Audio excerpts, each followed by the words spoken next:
मैंने मजीन का सारा सर्वे मुकम्मल कर लिया है, प्रोजेक्ट के नक्शे भी तैयार करवा लिए हैं। अब आप जैसे कहेंगे हम परमिशन के लिए दरख्वास्त दे देंगे। बहुत अच्छा किया। जब मैं यहाँ से गया था तो कुछ भी नहीं था। Very good. अब तो ये प्रोजेक्ट काम के लिए तैयार है। मुझे पता चला कि इस प्रोजेक्ट के लिए और भी कंपनियां दिलचस्पी ले रही हैं, इसलिए मैंने स्पीड थोड़ी सी बढ़ा दी।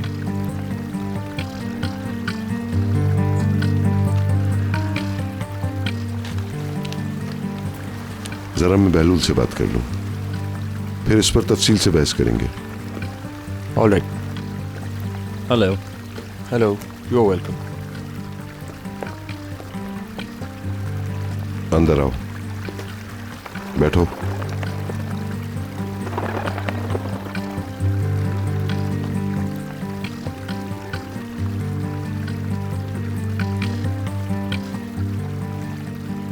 क्या तुम आज जल्दी जाग गए हो? नहीं, जब से कॉलेज जाना शुरू किया जल्दी उठ जाता हूँ। ये बताओ क्या पियोगे? कुछ भी नहीं, शुक्रिया बहुत।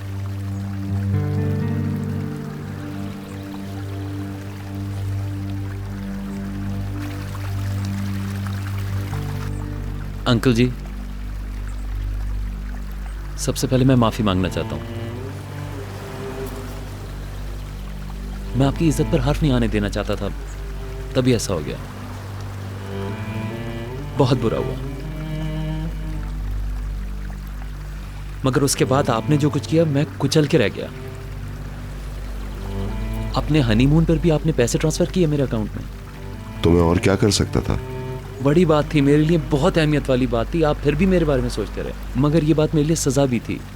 एक आदमी ने मुझे अपने बेटे की तरह पाला, और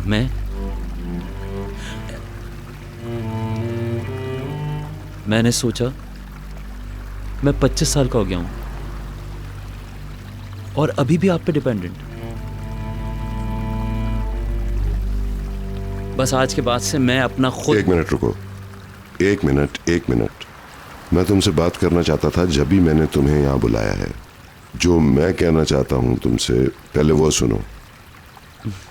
आई एम सॉरी अंकल। ये ठीक है कि जो होना होता है वो होकर रहता है। मेरे ख्याल में हमें तमाम पुरानी बातों को भूलकर किसी दूसरे मिशन की तरफ बढ़ना है। इसे खत्म होना चाहिए। इस टेंशन का असर बच्चों पर भी पड़ रहा है, सिर्फ इस वजह से कि घर में एक फर्द का इजाफा हो गया है। हमें अपने पुराने ताल्लुकात को बिल्कुल तबाह नहीं करना चाहिए। हम सब लोग तब्दीली के अमल से गुजर रहे हैं। इस तरह के नशेबो फराज आते रहते हैं।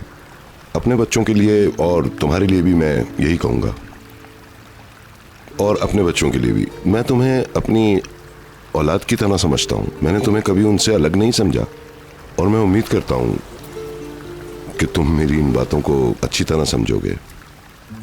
जी आप सही कह रहे हैं, लेकिन मैं नहीं चाहता कि अब आप पर बोझ बनूं। ये अल्फाज भी मेरे लिए बोझ ही हैं। इस तरह की बातें करके हम एक दूसरे को परेशान ना करें और ना किसी पर दबाव डालें। तुम जब चाहो घर वापस आ सकते हो। ये तुम्हारा घर है, लेकिन इस घर में अब एक खातून भी आ गई है। भीतर मेरी बीवी है। उसके साथ बुरे सलूक का मतलब है मेरे साथ बुरा सलूक। अगर उसे कुछ तकलीफ पहुंची तो मुझे भी तकलीफ होगी। मैंने तुम्हें घर वापस लौटने को कहा है, मगर तुम मेरे इन अल्फाज को कभी भूलना मत। आप कह तो सही रहे हैं। डेफिनेटली मुझे खुशी है कि आपने मुझे घर आने को कहा है। मगर मैंने आपको बताया कि मैं कॉलेज में रह रहा हूँ। कॉलेज में रहोगे? लेकिन क्यों? एक तो मैं कॉलेज में ज़्यादा रहूँगा, और मेरे पास पढ़ाई का टाइम भी ज़्यादा होगा। वीकेंड पे घर आ जाया करूँगा, अगर आपकी इजाज़त होगी। तुम्हारी मर्जी। ठीक है।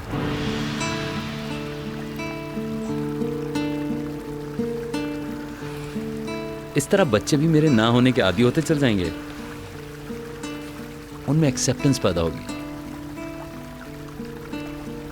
हर शख्स की जिंदगी में इस तरह का रास्ता आता है। चलो देखते हैं। बहुत बहुत शुक्रिया आपका।